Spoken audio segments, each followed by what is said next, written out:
Приветствую! Эта информация очень важна и в первую очередь она предназначена для людей, которых война коснулась лично.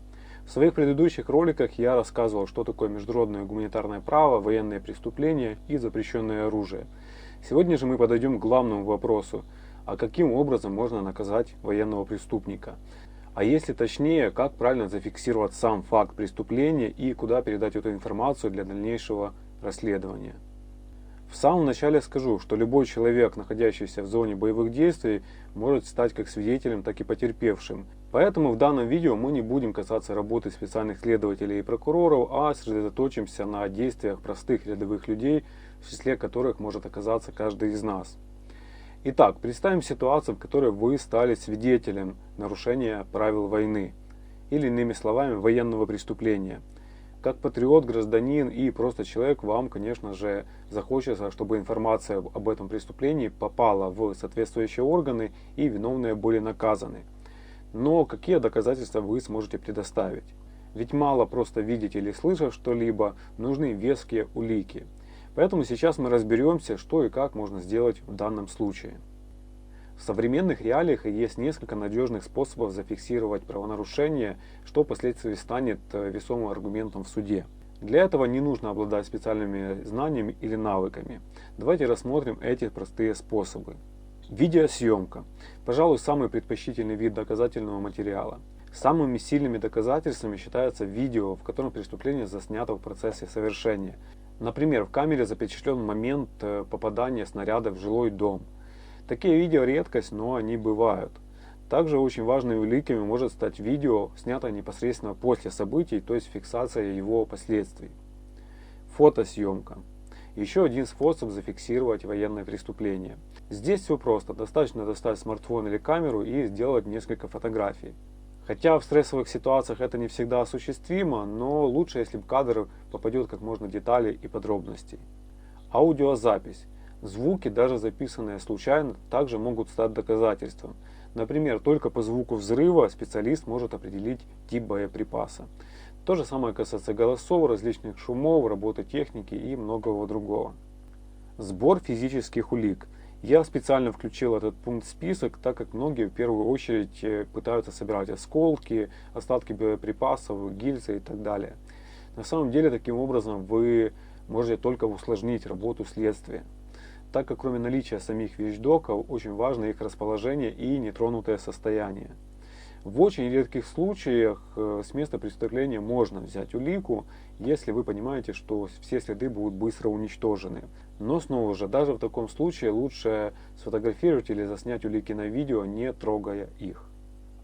Личные показания. Ну и наконец, если вам не удалось никаким образом задокументировать совершение преступления, но при этом вы стали свидетелем его совершения или потерпевшим, и готовы давать показания, это также очень важная помощь для следствия. В таком случае постарайтесь как можно более точнее запомнить все обстоятельства происшествия, а еще лучше записать время, место, что вы видели и слышали. Сделаю одно важное предупреждение, которое ни в коем случае нельзя игнорировать.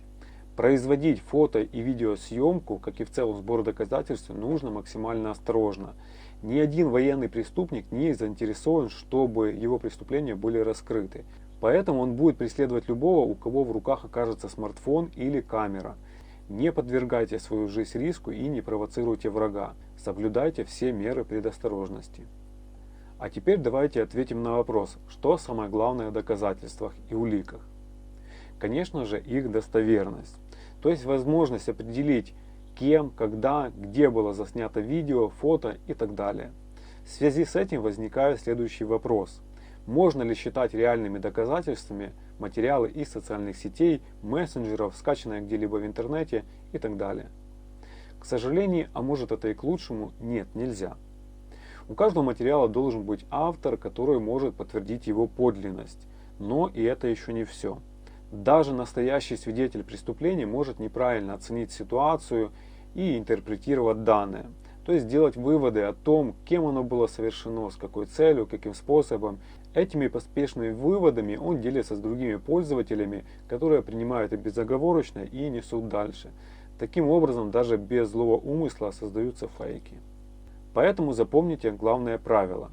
Передавайте в соответствующие органы только достоверные доказательства, собранные вами лично, либо людьми, которым вы доверяете. Предоставляйте максимально подробную информацию, когда и где вы стали свидетелем или потерпевшим, сняли видео или фото преступления. Дополните свои показания описанием того, чего не смогли или не успели задокументировать. Например, какой была форма на солдатах, номера техники, опознавательные знаки, имена, оружие, звуки и все остальное, что поможет идентифицировать преступника. Куда передавать информацию о военных преступлениях в Украине? Если вы имеете доказательства нарушения международного гуманитарного права, применения оружия или насилия против гражданского населения, разрушениях цивильных объектов, мародерства, использования запрещенного оружия и методов ведения войны, их следует передавать в специальные государственные органы. Самое элементарное – это обратиться в полицию, если это позволяет ситуация, но еще лучше передать материалы непосредственно в отдел, который занимается их сбором. В Украине это можно сделать на официальном сайте warcrimes.gov.ua.